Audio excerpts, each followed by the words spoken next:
আচ্ছা বলেন তো গৃহিণী কাকে বলে?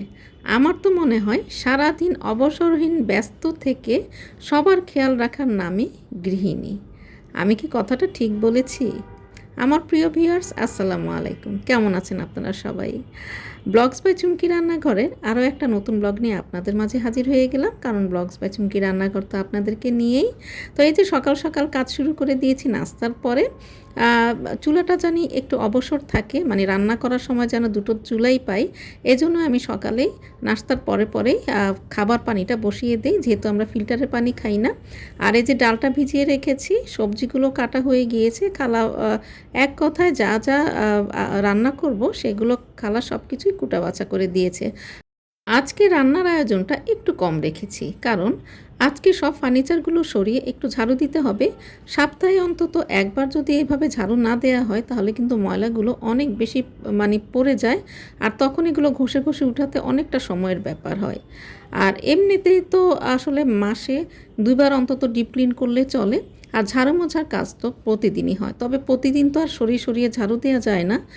তো এই জন্যই অন্তত সপ্তাহে একবার সরিয়ে ঝাড়ু দিলে ময়লাটা একটু কম জমে। কাজগুলো কিন্তু শুধু আমার খালাই করছে না, আমার যে কাজের খালা, সাথে কিন্তু আমিও করছি। আর আমরা কিন্তু খালার সাথে অনেকটাই খালা হয়ে যাই, না হলে কিন্তু কাজগুলো আদায় করা যায় না। এই কাজগুলো সেরে নিতে নিতে আমি এদিক থেকে রান্নাঘরেরও কিছু কাজ গুছিয়ে নিয়েছি, যেন এই কাজগুলো শেষ হওয়ার সাথে সাথেই আমি রান্নাটা কমপ্লিট করে ফেলতে পারি। তো এদিক দিয়ে আমার সবগুলো রুম ক্লিন হওয়ার পরে আমি এবার ড্রয়িং রুমে এসে ঢুকেছি। তো এবার আস্তে আস্তে ড্রয়িং রুমের কাজগুলো শেষ করতে পারলেই আমার এই ক্লিন করার কাজগুলো শেষ হয়ে যাবে।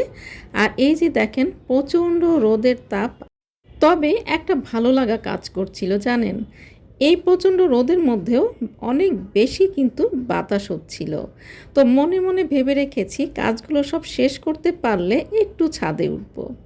তো এই যে দেখেন বলেছিলাম যে আমি ঘর গোছানোর কাজ করতে করতে এদিক দিয়ে রান্নাঘরের কাজও শেষ করে রাখছি। এই যে ডালটাও আমি সেদ্ধ করে নিয়েছি, এই যে দেখেন প্রায় সেদ্ধ হয়ে গিয়েছে। আমি এখানে হলুদ, লবণ, একটু আদা রসুন দিয়ে ডালটাকে সেদ্ধ করে নিচ্ছি।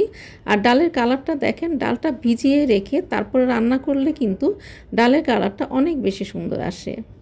আর এবারে আপনাদেরকে আমি এই মাছের কোপ্তার গল্প বলছি। এই গল্পটা হচ্ছে, এই যে এটা হচ্ছে তেলাপিয়া মাছের কোপ্তা। তো মাছগুলো যখন কেনা হয়েছিল, ভালো মাছগুলো উপরে দিয়ে দিয়েছিল, আর যেগুলো একটু খারাপ সেগুলো নিচে ছিল। আপনারা যখন মানে বাজারে মাছ কিনতে যাবেন তখন একটু সাবধানে দেখে শুনে মাছ কিনবেন। নিজেই দেখে শুনে তারপর ব্যাগে ঢুকিয়ে নেবেন, নাহলে কিন্তু এভাবেই ঠকতে হবে। তো গৃহিণীদের সব সময় যে কোনো মানে পরিস্থিতি সামাল দেওয়ার একটা বুদ্ধি মাথায় রাখতেই হয়। তো আমিও সামাল দিয়ে নিয়েছি। তো কোপ্তা যেভাবে করে মাছের কোপ্তা, আমি মাছগুলোকে ছাড়িয়ে ঠিক সেভাবে কোপ্তা বানিয়ে নিয়েছি। তবে আমি যেটা করেছি, যেহেতু মাছগুলো একটু নষ্ট ছিল, আমি জিরার পরিমাণটা একটু বেশি দিয়েছি, যেন যে ব্যাড স্মেলটা একটু কম পাওয়া যায়। তারপরে একটু বেশি করে পেঁয়াজ দিয়ে এটাকে ভুনা করে ফেলবো। তাহলে যেটা হবে, মাছটা যে একটু নষ্ট ছিল সেটা আর বোঝা যাবে না। তো সমস্ত কাজ যখন শেষ, তখন তো মাথা থেকে মনে হলো যে একটা বড় একটা প্রেশার মনে হয় নেমে গেল। তারপরে মনটা ফুরফুরে হয়ে গেল। এবার ছাদে উঠে গেলাম। যদিও প্রচণ্ড রোদ ছিল, কিন্তু প্রচণ্ড বাতাসও কিন্তু ছিল, অনেক ভালো লাগছিল। আর এই যে দেখেন যে অযত্ন অবহেলায় যে কী অবস্থা হয়, এই যে আমার এই আম গাছটা পুরোটা ভরাই ফুল ছিল, কিন্তু যেহেতু যত্ন করা হয়নি, মাত্র 2টো আম আছে। তো এই যে আর এই আমার এই কারি পাতা গাছটা দেখেন অর্ধেকটা মরেই গিয়েছে, কিন্তু নিচে দিয়ে দেখেন আবার নতুন পাতা গজিয়েছে। এরপরে এই যে এখানে দেখেন মানে ফুলগুলো ফুটে আছে, শুধুমাত্র একটু পানি দেওয়া ছাড়া আর কোনো যত্নই এই গাছগুলোতে করা হয়নি। এখন আবার এইগুলোর যত্ন শুরু করতে হবে। এরপরে হঠাৎ করে এই দুর্বা ঘাসগুলোর দিকে চোখ পড়ল, আর চোখ পড়তেই আমার বড় বোনের কথা মনে পড়ে গেল। আমার বড় বোনকে দেখতাম যে এরকম ঘাস নিয়ে একটু থেতো করে নারকেল তেলের মধ্যে দিয়ে রাখতো। এটা নাকি চুলে দিলে চুল অনেক মানে চুলের জন্য অনেক বেশি ভালো।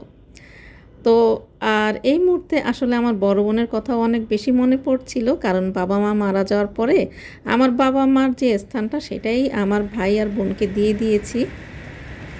এরপরে যে দেখেন এখন বিকাল প্রায় 4টা 4:30 বাজে, প্রচণ্ড মানে ঝড় আর বৃষ্টি শুরু হলো।